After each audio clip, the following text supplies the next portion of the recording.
Good morning. Welcome to Girls in Malaysia. This morning it's just a girl though. It's just me because Jerry didn't sleep well last night, so she's having a pamper day. And I am getting the city bus tour. Luckily I found my way because I met a lovely chap called Newman from Pakistan. I started vlogging outside the Pakistani embassy and because I wasn't sure what was going on because there were so many people there, and he came and started speaking to me. He invited me for coffee, but I said no because I needed to get on my bus, and I was walking around the city trying to find it. But he helped me and he came here. He's here and then he's going off to Thailand. He's made another friend from Pakistan here, so they're having fun, that's great. And he was very shocked when I told him I was 58. But we've exchanged details, so hopefully we might get to meet up again. He was a lovely, great guy. Just finished his bachelor's degree in computer science. Not my cup of tea. You know what I'm like, me and technology just don't go. He was a lovely man, so thank you Newman, thank you for getting me safely to the bus stop. Well, this could be interesting. I picked up a nice tropical drink for breakfast. I was so thirsty, I've been necking it back, and then I've realised that it actually says it's a yoghurt based drink. I can't have dairy. That should be interesting. Thankfully, I bought lots of tissues with me today. Oh. The Twin Towers are there behind me again, or the Petronas Twin Towers. Just wait for my bus. Quite excited. Let's get some more photos. Oh, I think I already got enough of those towers. I wasn't expecting to be too excited about these towers, but actually they really are quite stunning. I was quite surprised. I'm very taken with them. Now on the bus, quite excited. I forgot to bring my hat with me completely to Kuala Lumpur. It's back at Jerry's sister's, but there's lovely air conditioning down underneath, so if I get too hot up here, I might have to go down. They reckon this city part of the tour, I'm taking the top part, the city part, can take up to 2 hours depending on traffic, so that's probably all I have time to do today. I might try and do the other one tomorrow if I get up early enough before we then head off into Georgetown.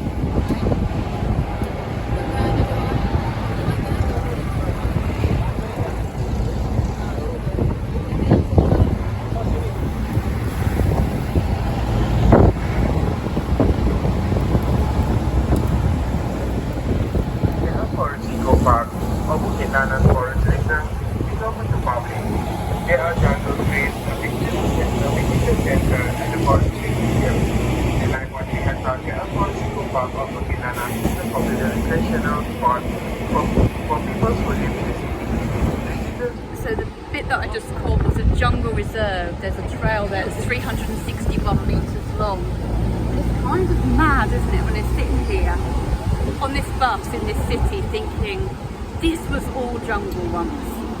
They cut down that jungle to make all this, and it's nice that they've kept a little bit in reserve, but it does put things into perspective quite a bit. That's where the revolving 360 restaurant is, up top there. It's the tallest telecommunications tower in East Asia and the 7th tallest one in the world. Ladies and gentlemen, we now have arrived at stop number 8, KL Tower. Stop number 8, KL Tower.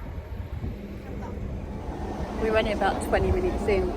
I've had to take my arms out of my t-shirt, put the front of it over my babies and cover my head because it's so hot.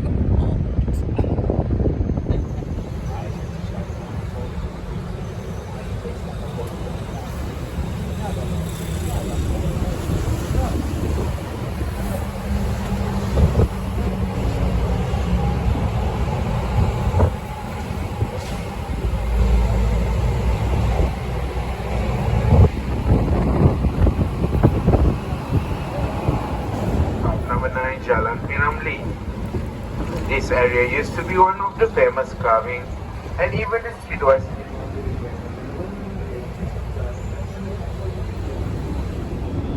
Someone was looking after me. They made the speaker go at the front, so I've had to come inside. But there's a little gap in the door, so hopefully I'll get some film footage. Ladies and gentlemen,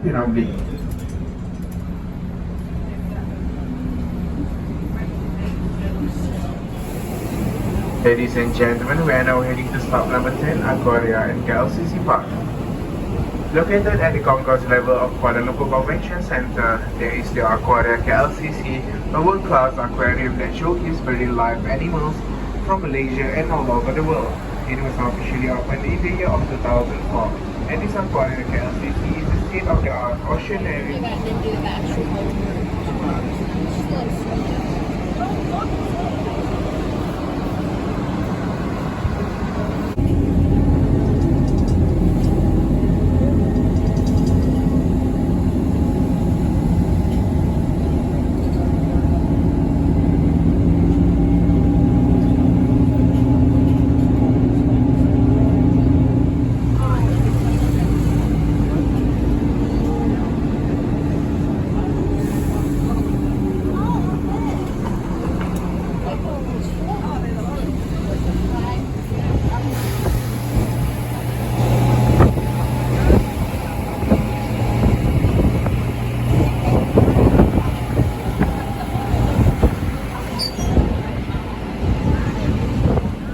For traditional and modern contemporary products from all parts of the country.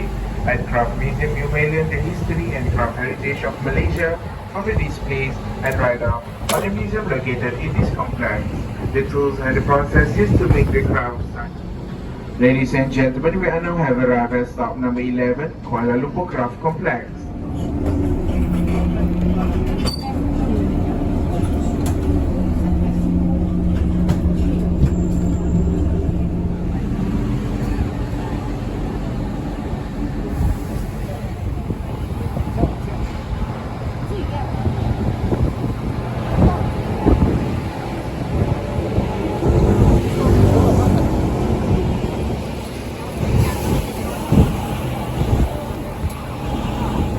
Gentlemen, we are now have arrived at stop number 14, Tengkat Tongshin. Stop number 14, Tengkat Tongshin. The smell of the food is incredible. People place for retail therapy, while foreigners say that it's a It's a train stop track. in the city called the Triangle Bukit Bintang area.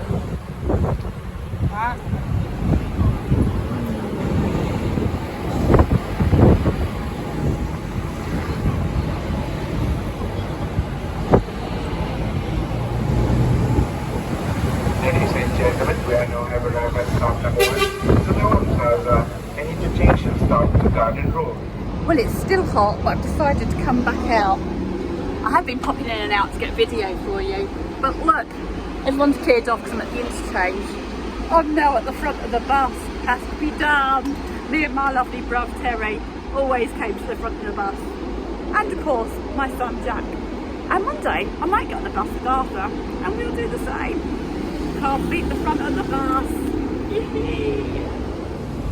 So we're now here at the interchange, and for Chinatown we have to come here. That's Petaling Street, which is meant to be a really good experience. So I'm hoping to get up early tomorrow and do this. For now, because I'm on a bit of a time restraint, I'm going to carry on around here, well to here, get off back there, and then head back to the hotel, ready for the Batu Cave trip. Kuala Lumpur busiest, trendiest shopping and street, offering everything from street shopping centers and five-star hotels to all the restaurants and vibrant nightclub, thanks to its central location. It is very easy to get to Bukit Bintang area from here.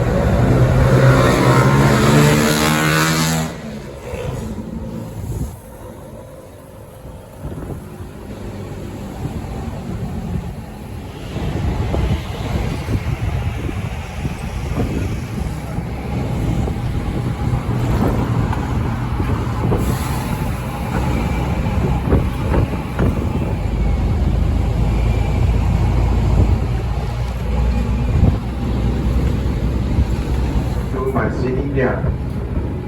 Masjid India is an Indian Muslim mosque in downtown Kuala Lumpur.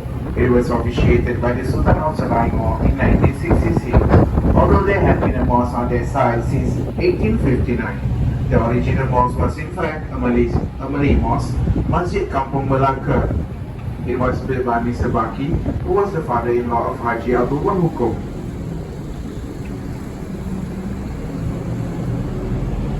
Look. Remnants of the jungle again. And this is the Indian quarter that we're in now.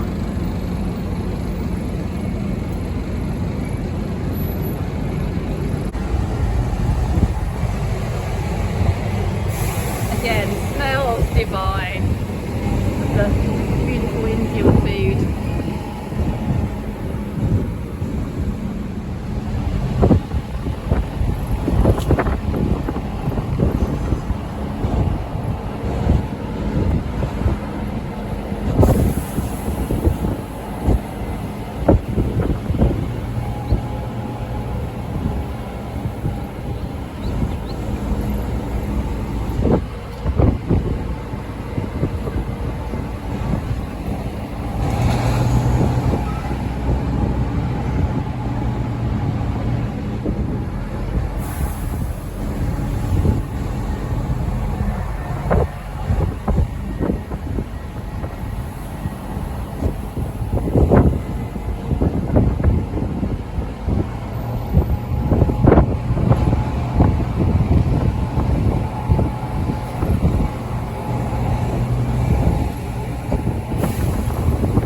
Ladies and gentlemen, we are now heading to there stop number somewhere. 3, Kampung Baru.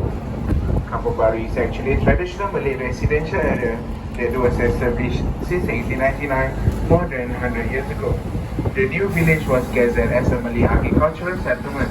Many locals love to come to Kampung Baru to eat as there are many food stalls and restaurants that sell cheap local and Malay food. So I was going to get off here at Kampung Baru to get some local delicacies, but it's just across the way from our hotel. Well, say just across the way, probably about a 10-minute walk. So I will probably do that at some point later. Maybe I might come and try and check it out. So instead, I'm going to head on to the next stop, Palace de Culture, see what that has to offer. Because I have a little bit of time, and hopefully I can just retrace my steps back to here. I don't have to do the full route. So let's see.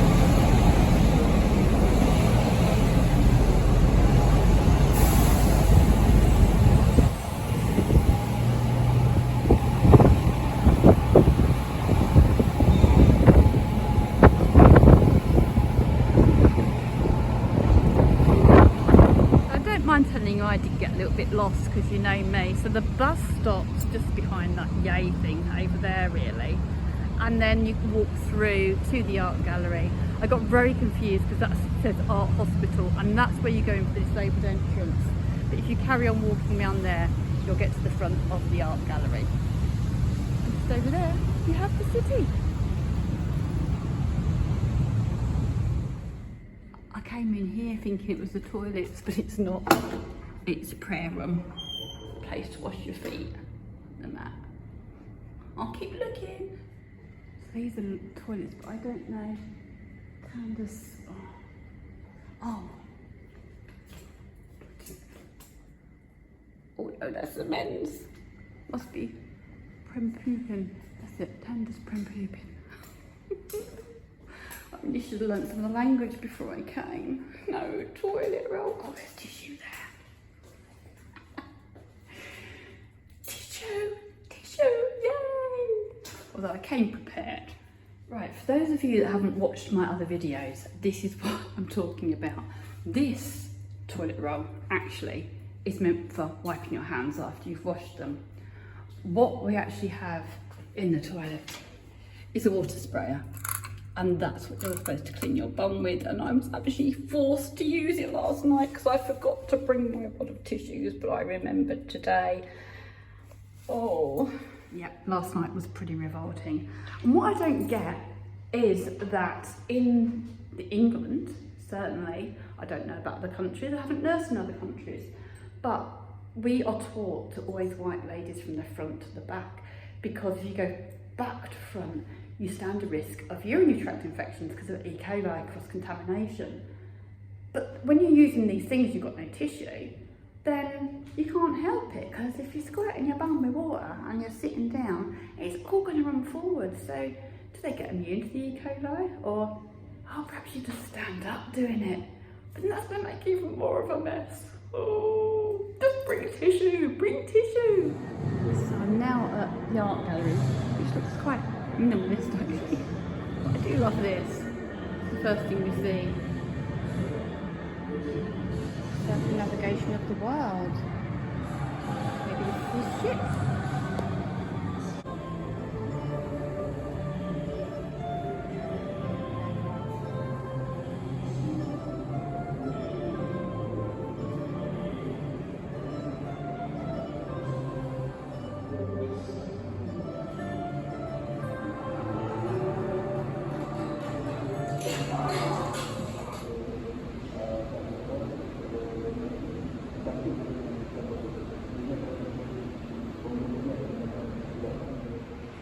I don't know why, but this one's just drawn me in.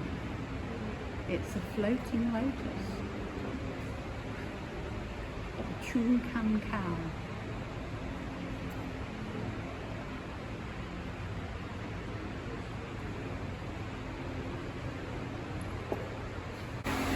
Okay, this is why I don't get this sort of art. The wind catcher. I just thought I'd put it there for you, real artifacts.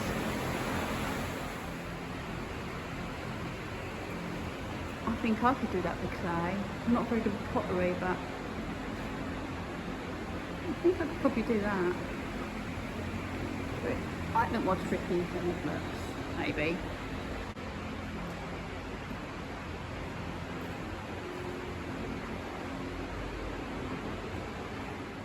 There's my dragonfly. It's called camouflage.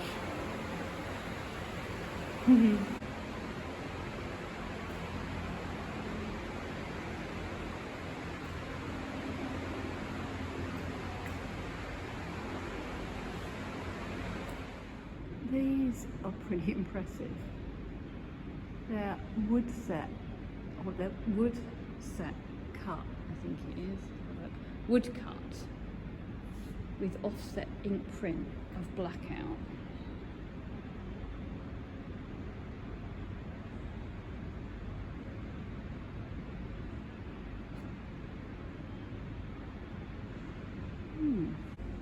I love this picture. If any of you were kids in the 70s, you might remember, in the UK, you might remember the Purple Encyclopedia collection. And there was a picture in there with tribal people with these earrings and these hooped ears, and it just stayed with me, and I wish I'd kept that set just for that picture. There was another one that had all the rings around the neck that really used to fascinate me. I don't know why. Perhaps that's where I lived previously. I do have a hankering for a tribal life, even still now.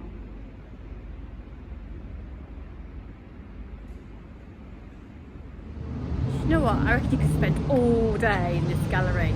It really was quite cool, but it's just a flying visit for me because I literally have to go now and try and get back on the bus, get back, get all this stuff uploaded, get it wiped off my phone because I don't have enough storage, and get ready for filming this afternoon's trip.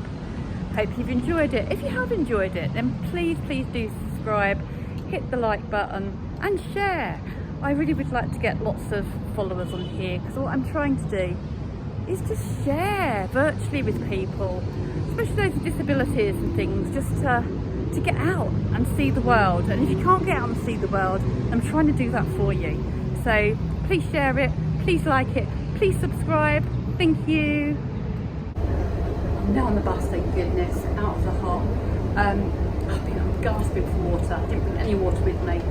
Number 2 tip, always bring water, even if you have got to carry it around with you. But I've been looking everywhere here for water, couldn't find any. And they've just said they're going to stop here for 5 minutes for a water stop. So I got very excited. And I said to the woman at the front of the bus, so I say, water stop, where can we get water? And she went, no, there is no shop here. But they're stopping for a water stop. Oh, never mind. Just a short journey. And then hopefully I'll get off in KL Square and I should be able to find some water. I'm now really laughing. The driver is walking up and down outside the bus, milking. That's the water stop. Sneaky. Now off the bus. There's probably a different stop I could have got off of, but that building that I love, that Art Deco building, is my point of reference for getting back to the hotel. And I've just got off the bus and my shorts are absolutely soaked and I'm bloody sure I haven't wet myself. I'm just hoping that somebody spilt the water on the seat before I got on there and they didn't wet themselves. Oh, change the shorts when I get home, just in case. Finally back, and I'm going to stop the Appleton soon. I'm going to go for a coffee in here. Just quickly, the things I've learnt from this morning is always take water, no matter how heavy it is to carry. Always take a hat. Always wear sunscreen, always have tissue, always check on the seat before you sit down, and they seem to sell decaffeinated coffee, so there you go. I'm going to be buzzing.